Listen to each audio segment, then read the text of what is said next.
আসসালামু আলাইকুম। প্রিয় দর্শক, অন্য মঞ্চের আলাপচারিতায় আপনাদের সকলকে আমন্ত্রণ জানাচ্ছি। কোটা সংস্কার আন্দোলনে 15 জুলাই থেকে 8 আগস্ট পর্যন্ত সহিংসতার দায়মুক্তি বহাল আছে প্রায় 1.5 বছর। তবে তাতে শঙ্কা কাটছে না জুলাই আন্দোলনকারীদের। তাদের আশ্বস্ত করতে মিত্র সরকার দায়মুক্তির সীমা আরও বাড়ানোর সিদ্ধান্ত নিয়েছে। এর কারণ হিসেবে সাম্প্রতিক এমন দুটি ঘটনাকে সামনে আনা হয়েছে যার সঙ্গে জুলাই আন্দোলনের সরাসরি কোনো সম্পর্ক নেই, বরং আছে আইনের হাত কেটে ফেলে ক্ষমতার দাপটের ঘনিষ্ঠ যোগাযোগ। সরকারের শীর্ষ পর্যায় থেকে আইন ও বিচার ব্যবস্থার উপর সরাসরি প্রভাবের অভিযোগ উঠেছে। এই দুই ঘটনাকে কেন্দ্র করে জুলাই আন্দোলনকারীদের সম্পূর্ণ দায়মুক্তির সিদ্ধান্ত নিয়ে উঠেছে প্রশ্ন। এর মধ্য দিয়ে সে সময়কার 39 দিনে আন্দোলনকারীদের একটি অংশ যে সরাসরি হত্যাসহ বহু ধরনের সহিংসতায় জড়িত ছিলেন তাও আনুষ্ঠানিকভাবে স্বীকৃত হতে যাচ্ছে। বিষয়গুলোকে 71-এর মুক্তিযুদ্ধের সঙ্গে তুলনা করা নিয়েও চলছে সমালোচনা। একটি স্বাধীন দেশের জন্মের সঙ্গে সরকার পতনের আন্দোলনকে এক করে দেখানোর এই চেষ্টা আদৌ কি টেকসই হবে?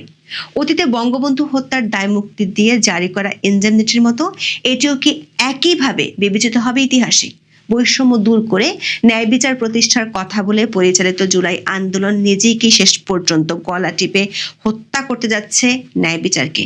প্রশ্ন উঠেছে, জুলাই আন্দোলনকে পরবর্তীতে ফৌজদারি অপরাধ করে পার পেয়ে যাওয়ার হাতিয়ার বানানো হচ্ছে না তো? বিস্তারিত জানতে চলুন যাওয়া যাক বিশ্লেষণে। সরকার পতনের পর 2024 সালের 8 আগস্ট ক্ষমতা নেয় ডক্টর মোহাম্মদ ইউনূসের নেতৃত্বাধীন অন্তর্বর্তী সরকার।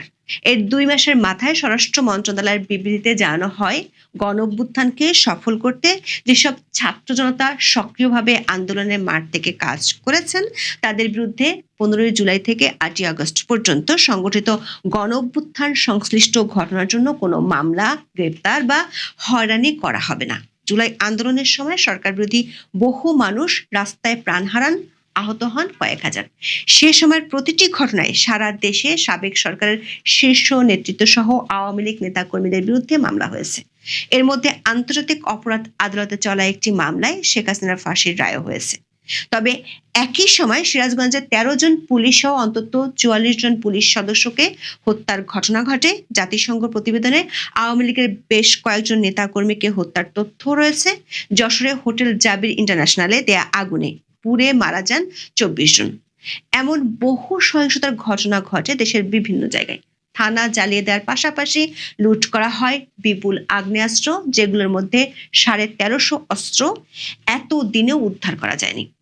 2024 সালের 14 অক্টোবর স্বরাষ্ট্র মন্ত্রণালয় থেকে পাঠানো একটি বিজ্ঞপ্তিতে বলা হয়েছিল, জুলাই আন্দোলনে যারা অংশ নিয়েছিল তাদের বিরুদ্ধে 15 জুলাই থেকে 8 আগস্ট পর্যন্ত সংগঠিত জুলাই আন্দোলনের ঘটনার জন্য কোনো মামলা, গ্রেপ্তার বা হয়রানি করা হবে না।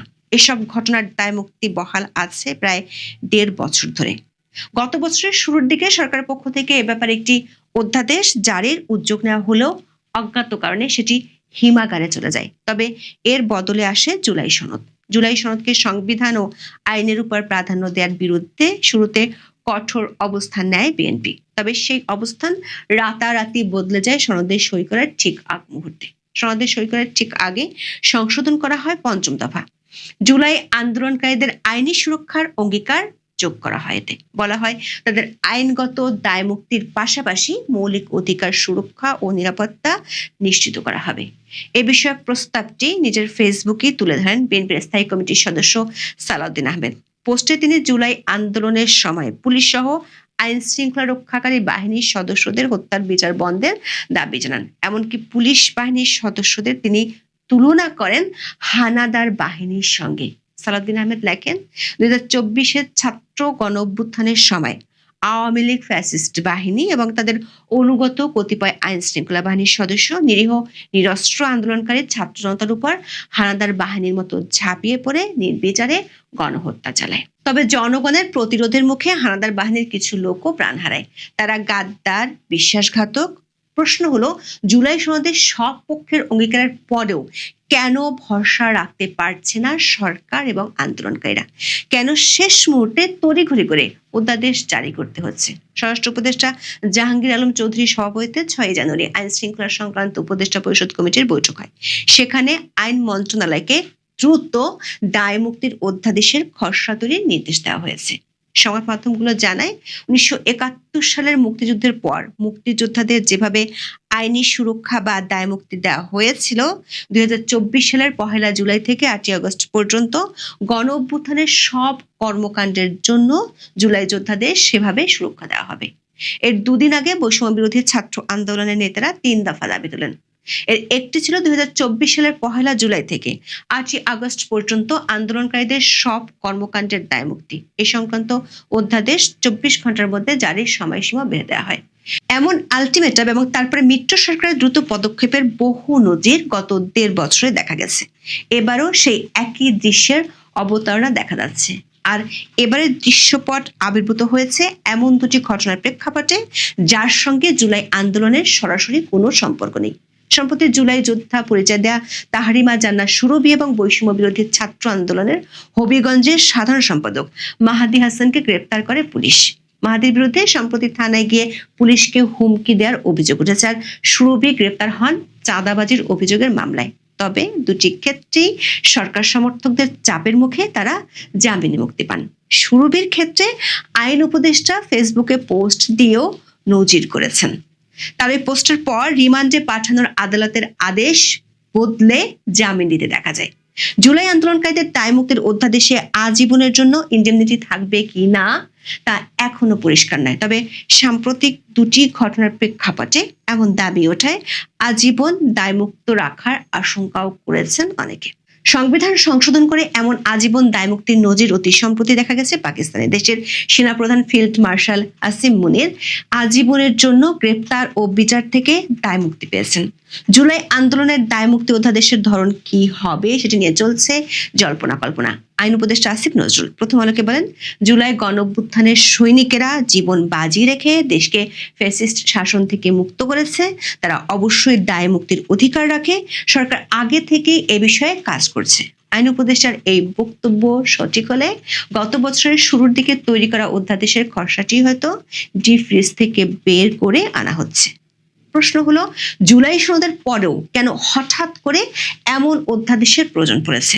বিশেষ করে বিএনপি এবং জামাতের মতো প্রধান দুই দলের ঐক্যমতের উপরেও কেন ভরসা রাখতে পারছে না সরকার এবং আন্দোলনকারীরা?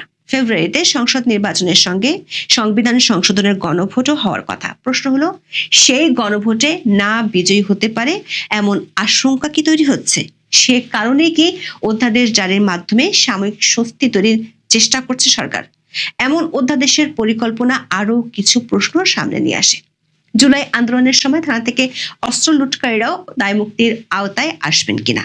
লুণ্ঠিত অস্ত্র এর আগে যারা গ্রেপ্তার হয়েছেন তারা কি অধ্যাদেশের আওতায় ছাড়া পাবেন? তাদের গ্রেপ্তারের কারণে কি ক্ষতিপূরণ দেবে রাষ্ট্র? এই দায়মুক্তি অধ্যাদেশ প্রণীত হলে থানা, কারাগার ও এসএসএফ এর লুণ্ঠিত অস্ত্রগুলো আর উদ্ধার অভিযানের কোনো যৌক্তিকতা আদৌ থাকে কি? দর্শক, থানা থেকে লুটের অস্ত্র বেশিরভাগই এখনো উদ্ধার হয়নি। এ ব্যাপারে নতুন করে আবারও পুরস্কারের ঘোষণা প্রচার শুরু করেছে পুলিশ সদর দপ্তর। প্রশ্ন হলো, দায়মুক্তির আওতায় কেউ যদি এখন অস্ত্র জমা দেন, তিনি কি পুরস্কৃত হয়ে হাসি মুখে বাড়ি ফিরে যাবেন? আবার জুলাই আগস্টে দেশের 17টি কারাগারে হামলা চালানো হয়েছিল। এসব কারাগার থেকে পলাতক 713 জন এখনো ধরাছোঁয়ার বাইরে। এর মধ্যে 9 জন ফাঁসির দণ্ডপ্রাপ্ত আসামি, 79 জন জঙ্গি আছে। প্রশ্ন হলো, এসব পলাতক আসামিরা কিংবা কারাগারে যারা হামলা চালিয়েছিল তারাও কি জুলাই আন্দোলনের নায়ক হিসেবে দায়মুক্তি পেয়ে ধরাছোঁয়ার বাইরে থেকে যাবে? আবার জাতিসংঘের যে প্রতিবেদনটির প্রচার সরকারের পক্ষ থেকে ব্যাপকভাবে করা হয়, সে প্রতিবেদনের সুপারিশে বলা হয়েছে 2024 সালের 5 থেকে 8 আগস্ট পর্যন্ত পুলিশ ও আওয়ামী লীগের নেতাকর্মীদের হত্যাকাণ্ড এবং নির্যাতনের ঘটনাগুলোর বিচার করতে হবে। যদি জাতিসংঘ মানবাধিকার কমিশন সরকারকে এ ব্যাপারে প্রশ্নের মুখোমুখি করে, তাহলে সরকারের ভাষ্য কি হবে? প্রশ্ন হলো, যশোরের হোটেলে আগুন দিয়ে এক বিদেশি সহ 24 জনকে পুড়িয়ে মারার ঘটনায় কিংবা থানায় হামলা চালানো মামলাগুলোর ভবিষ্যৎ কি হবে? আইন উপদেষ্টা প্রথম আলোকে বলেছেন, তারা সংবিধানের 46 অনুচ্ছেদের আলোকে এবং অতীতে বাংলাদেশে করা এ ধরনের একটি আইন পর্যালোচনার ভিত্তিতে খসড়া অধ্যাদেশ তৈরি করবেন। সংবিধানের 46 অনুচ্ছেদে বলা হয়েছে, প্রজাতন্ত্রের কর্মে নিযুক্ত কোনো ব্যক্তি বা অন্য কোনো ব্যক্তি জাতীয় মুক্তি সংগ্রামের প্রয়োজনে কিংবা বাংলাদেশের রাষ্ট্রীয় সীমানার মধ্যে যে কোনো অঞ্চলে শৃঙ্খলা রক্ষা বা পুনর্বহালের প্রয়োজনে কোনো কাজ করে থাকলে সংসদ আইনের দ্বারা সেই ব্যক্তিকে দায়মুক্ত করতে পারবে। তবে এই অনুচ্ছেদের ভিত্তিতে জুলাই আন্দোলনকে দায়মুক্তি দেয়া অসম্ভব, কারণ বর্তমান সংবিধানে গণঅভ্যুত্থানের মাধ্যমে সরকার উৎখাতের কোনো সুযোগ নেই। সংবিধানের 2 ভাগের 11 অনুচ্ছেদ অনুযায়ী অনির্বাচিত সরকার প্রতিষ্ঠা করাও সম্ভব নয়। আবার 7-এর 1 অনুচ্ছেদ বলছে, প্রজাতন্ত্রের সব ক্ষমতার মালিক জনগণ এবং জনগণের পক্ষে সেই ক্ষমতার প্রয়োগ কেবল সংবিধানের অধীন ও কর্তৃত্বে কার্যকর হবে। তার মানে সংবিধানই রাষ্ট্রের সর্বোচ্চ আইন এবং সংবিধান অনুযায়ী নির্বাচিত সরকার উৎখাত করে অনির্বাচিত সরকার প্রতিষ্ঠাকে জাতীয় মুক্তি সংগ্রাম বলার কোনো সুযোগ নেই। উল্টো সাংবিধানিক কর্তৃত্বকে অমান্য করাকে রাষ্ট্রদ্রোহ বলা হয়েছে বর্তমান সংবিধানে। 7-এর 1 অনুচ্ছেদ বলছে, সংবিধান লঙ্ঘন করলে সেটি হবে রাষ্ট্রদ্রোহ অপরাধ। সংবিধানের ভাষায় এটি ষড়যন্ত্র। সংবিধানের এই অনুচ্ছেদ পরিষ্কার করছে, নির্বাচিত সরকার বিষয়ক সাংবিধানিক বিধান অগ্রাহ্য করাকে জাতীয় মুক্তি সংগ্রাম হিসেবে দেখানো অসম্ভব এবং এ ধরনের যে কোনো কাজ রাষ্ট্রদ্রোহের শামিল। কাজী আইন উপদেষ্টাদের 46 অনুচ্ছেদকে ঢাল হিসেবে সামনে রাখতে চান, তা জুলাই আন্দোলনের ক্ষেত্রে ব্যবহারের কোনো সুযোগ নেই। কোনো বিষয়ে দায়মুক্তি দিতে হলেও সেটি অনুমোদন হতে হবে সংসদে। আর সংসদ কার্যকর না থাকলে অধ্যাদেশ জারি করার ক্ষমতা একমাত্র রাষ্ট্রপতির। এ বিষয়ে পরিষ্কার করা হয়েছে সংবিধানের 93 অনুচ্ছেদে। সেখানে বলা হয়েছে, সংসদ ভেঙে গেলে কোনো সময় রাষ্ট্রপতির কাছে যদি প্রয়োজন মনে হয় তাহলে তিনি অধ্যাদেশ জারি করতে পারেন। তবে সেই অধ্যাদেশও এমন কোনো বিধান করা যাবে না যা সংবিধানের সাথে সাংঘর্ষিক। এমনকি সংবিধানের কোনো বিধান বদল বা রদ করা যাবে না। তার মানে অধ্যাদেশ জারির এখতিয়ার রাষ্ট্রপতির হলেও তার পক্ষেও এটি জারি করার বৈধতা নেই, কারণ বিষয়টি সংবিধানের মৌলিক বিধানের পরিপন্থী। প্রশ্ন হলো, সংবিধানকে কথায় কথায় সামনে এনে অসাংবিধানিক পথে হাঁটা অন্তর্বর্তী সরকার কিভাবে এই অধ্যাদেশ দেবে? এটি কি শুধুই একটি ছেলে বোলানো খেলা, নাকি বিশেষ কোনো লক্ষ্যে এগোনোর চেষ্টা? এখন এ পর্যন্ত খুব অল্প সময়েই জুলাইওয়ালারা আর জুলাইওয়ালিরা বাংলাদেশ দখল করে ভেবেছে যে তারা সর্বক্ষমতাবান। তারা যে সর্বক্ষমতাবান তার প্রমাণ বাংলাদেশ হাড়ে হাড়ে পাচ্ছে। দুপুরবেলা আদালতের রায় হয় রিমান্ডে নিয়ে যাওয়ার জন্য, জিজ্ঞাসাবাদের জন্য, আর সন্ধ্যায় জামিন হয়ে বাসায় ফেরা এক নাবালেগ জুলাইওয়ালি, যার জুলাই পরবর্তী তৎপরতা নিয়ে সারা দেশের মানুষ অবগত।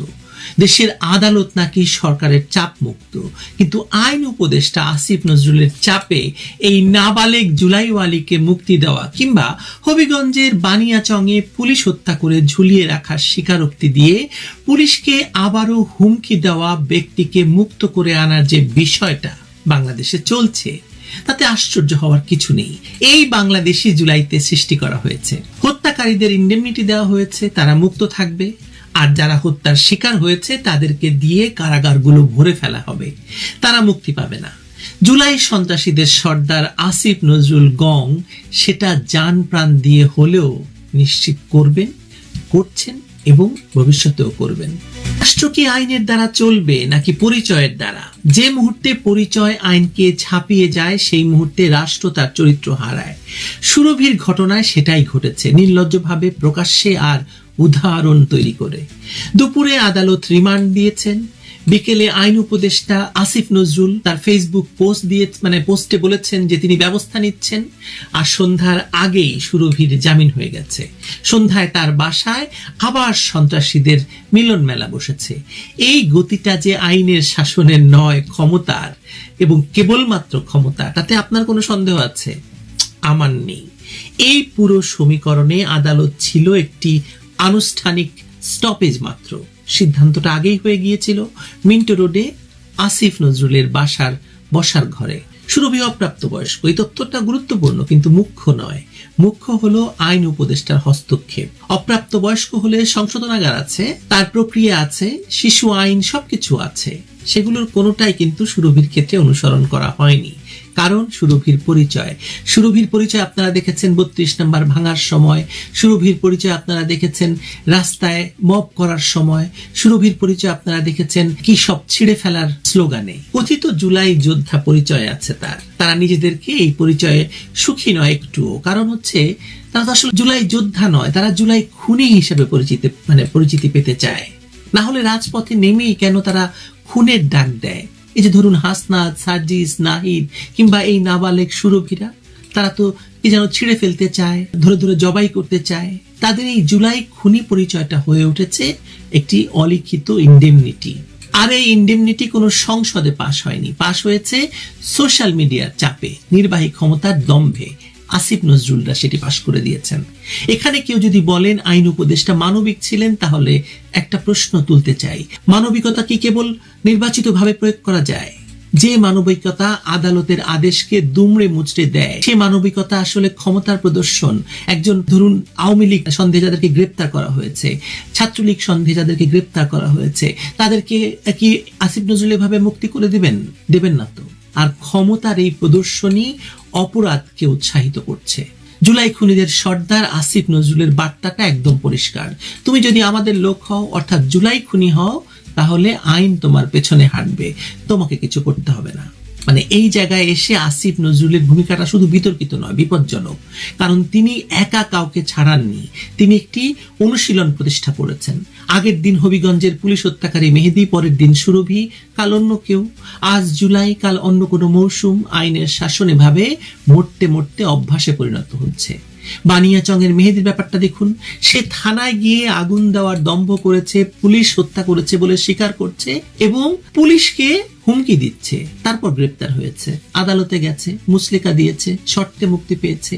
এই জুলাই খুনিকে মুক্তি দিতে রাষ্ট্রের কোনো সমস্যা হয়নি। মেহেদী শুধু খুনি নয়, সে সেই খুনের দম্ভ থানায় দেখাতে এসে পুলিশকে দিয়ে তাদের কাজ হাসিল করতে চাইছে।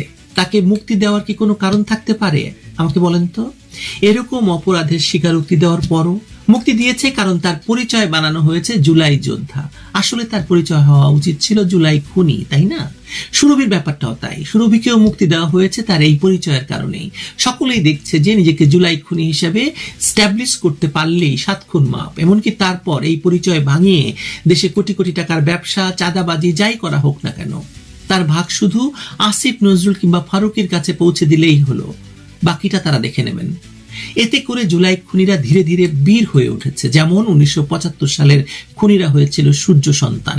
রাষ্ট্র এভাবেই সন্ত্রাসী খুনি পরিচয়কে মহিমান্বিত করে আসছে সেই 1975 সাল থেকেই।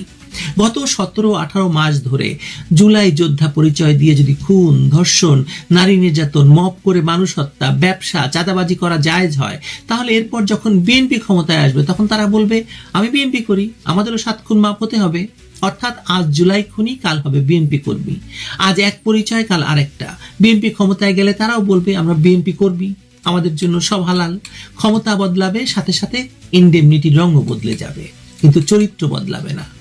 যারা আজ এই হস্তক্ষেপকে হাততালি দিচ্ছেন, কাল তারা এর শিকার হবেন। মজার ব্যাপার হলো, এই ইউনূস আর আসিফ নজরুল গংদের আমলেও আদালতে বিচার হচ্ছে, কিন্তু নির্বাচিত ভাবে। আগস্টের পর নির্বিচারে হত্যাকাণ্ডের ইনডেমনিটি দেওয়া হয়েছে, তার মানে এরপর যা হবে তার বিচার হবে না, এই বার্তা দেওয়া হয়েছে। কিন্তু সময়ের চাকা থেমে থাকে না। মোহাম্মদ ইউনূসের সময়েও রাজনৈতিক বিভাজন বেড়েছে, গ্রাম পর্যন্ত আগুন গেছে, প্রায় 4 লাখ মানুষ জেলে, অগণিত বাড়ি লুট হয়েছে, অগ্নিসংযোগ হয়েছে। এটা কোনো স্বল্প মেয়াদী উত্তাপ নয়, এটা সংস্কৃতি হয়ে উঠেছে। আপনি যদি আইন ও সালিশ কেন্দ্রের রিপোর্টটি কেবল পড়েন, তাহলে আপনি দেখতে পাবেন যে কি ভয়াবহ অবস্থার মধ্যে আছে। তারা বলছে যে বাংলাদেশে বিচারহীনতার সংস্কৃতি নাকি তারা তুলে ফেলেছে, কিন্তু কি ভয়ঙ্কর ভাবে বিচারহীনতার সংস্কৃতি এখনো বর্তমান, আপনি ভাবতে পারবেন না। কিভাবে জেলের ভেতর, কারাগারে আওয়ামী লীগ নেতা কর্মীরা মারা যাচ্ছে, কেউ কোনো খোঁজ রাখছে না। আইন শৃঙ্খলা বাহিনীর হাতে মারা যাচ্ছে, গুম হচ্ছে, মবকে প্রেসার গ্রুপ বানিয়ে রাষ্ট্রীয় পৃষ্ঠপোষকতায় ব্যবহার করা হচ্ছে। এতে যারা খুশি হচ্ছেন তারা বুঝছেন না যে এই আগুন একদিন দরজায় কড়া নাড়বে। বিএনপি হোক আর জামাত ইসলামী হোক, কারোর জন্যই এই নজির নিরাপদ নয়। আজ যে অন্যায়ের পক্ষে ন্যারেটিভ বানানো হচ্ছে, কাল সেটাই ফিরবে। থানায় আগুন দেওয়া, মানুষ পুড়িয়ে মারা, এসবকে যদি যুক্তি দিয়ে জায়েজ করা হয়, তবে তালিকা লম্বা হবে। কে কাকে পুড়িয়েছে সেটা নিয়ে প্রতিযোগিতা চলবে। শুরু সুরভী মেহেদিরা যদি আওয়ামী লীগ পুড়িয়ে হাত পাকিয়ে থাকে, সেজন্য শাস্তি না পায়, তাহলে এরপর আসিফ, নাহিদ, হাসনাত, সার্জিসরা কিংবা নতুন সুরভী মেহেদিদের নিয়ে বিএনপি পোড়াবে। কারণ পোড়ানোর ট্রেনিং আর তার জন্য পুরস্কার তো তারা এখনই পেয়ে যাচ্ছে, তাই না? দেখেন তো সুরভির চেহারা, নাহিদের পাশে বসে কি আনন্দে জেলের বর্ণনা দিচ্ছে। এরে আপনার নাবালেগ মনে হচ্ছে? এর মতো প্রশিক্ষিত খুনি বাহিনীরই নেতৃত্ব দিচ্ছেন আসিফ নজরুলের মতো আইনের শিক্ষক। বাংলাদেশের এই পরিণতি আপনিও দেখছেন, আমিও দেখছি, গোটা পৃথিবী দেখছে। কি ভয়ঙ্কর, কি ভয়ঙ্কর, ভাবা যায় না। কিন্তু ভালো থাকবেন সবাই, নিরাপদে থাকবেন।